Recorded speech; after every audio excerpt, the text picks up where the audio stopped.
In the previous episode, we talked about Nicholas Barbon, who argued that gold and silver had no real, intrinsic value.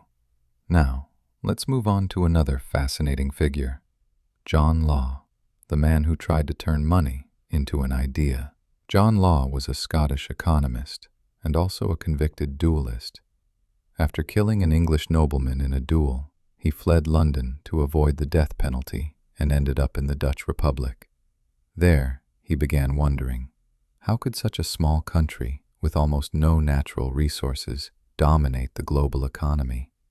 The answer, he realized, was money supply and access to credit. That's what made the Dutch Republic a financial powerhouse. Law concluded that gold and silver were actually holding economies back. If you lend only in precious metals, once they run out, the lending stops.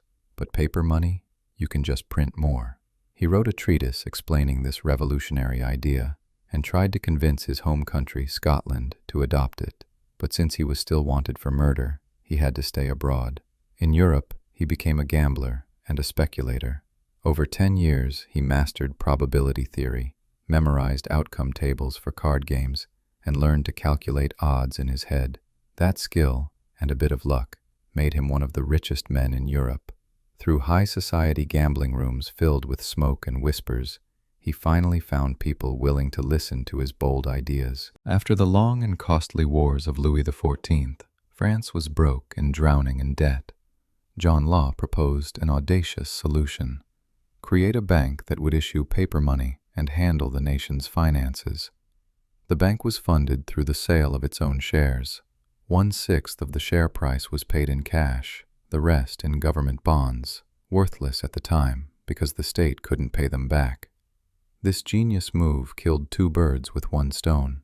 France got rid of part of its debt, and citizens received valuable shares instead of useless bonds. The new banknotes were also safer than silver coins. They couldn't be clipped, and counterfeiting was punishable by death. The second part of Law's plan was to establish a trading company with exclusive rights to trade with French Louisiana. When the company's shares hit the market, prices skyrocketed, first doubling, then increasing 10-fold, then 30-fold. But there was a problem. Louisiana wasn't making any money. Only about 800 Europeans lived there, so the French government started offering criminals pardons if they agreed to marry and move to the colony. Meanwhile, stock prices kept rising. People borrowed money just to buy more shares, believing prices would never stop climbing. Inflation exploded. To fix it, Law tried to pull paper money out of circulation and even banned the hoarding of gold, which only confirmed everyone's fears. A mass panic followed. People rushed to withdraw their savings, and the entire system collapsed. Once again, John Law had to flee. Law's downfall wasn't about greed. It was about execution. He wasn't wrong in theory. He just went too far, too fast. He was one of the first to argue that money is not a commodity. It's a measure of value, an idea that would later define modern economics. The first real central bank was the Bank of England, founded in 1694. It emerged during a time of enormously expensive wars, when the British Empire needed to fund armies and fleets all over the world. By handling all government transactions, the Bank of England became the safest financial institution in the country. People began trusting its banknotes, and by 1844, it had gained the exclusive right to issue them.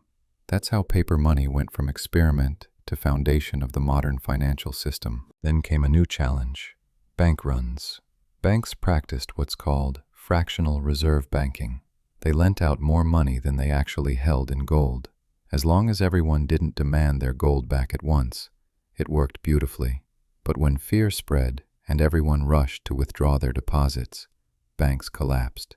If this happened on a large scale, the whole economy froze. There simply wasn't enough money in circulation. That's why we need central banks. They can lend to smaller banks during a panic, stabilize the system, and keep the money supply from shrinking. A central bank can't really go bankrupt unless the government itself collapses. The gold standard was the idea that every paper bill could be exchanged for a fixed amount of gold. It solved 2 big problems: inflation. Governments couldn't print unlimited money. Exchange rates. Currencies were easily comparable through gold. But during wars, countries kept suspending the gold standard to print more money. World War I destroyed the system. Nations needed massive amounts of cash to fund their armies, so they printed without restraint. After the war, many couldn't return to gold. Germany tried backing its money with land instead of gold. Britain appealed to patriotism, asking citizens not to exchange their notes for gold, for the love of the nation. Then came the Great Depression and another world war. By the mid-20th century, the gold standard was finished. In 1945, as World War II was ending, the world's major powers gathered at Bretton Woods to design a new monetary system. The United States held most of the world's gold, so the plan was simple. All other currencies would be tied to the US dollar, and the dollar would be tied to gold. That's how the US dollar became the global reserve currency. But as the decades went on, wars like Korea and Vietnam drained US reserves. Countries began exchanging their dollars for gold, and in 1971, President Richard Nixon ended the dollar's convertibility to gold. The gold standard was officially dead. From that moment on, the dollar, and by extension all major currencies, became fiat money, backed only by trust.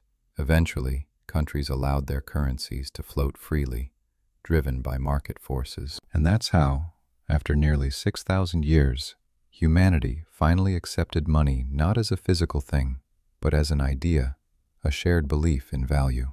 Thank you for watching, and for liking, commenting, and subscribing.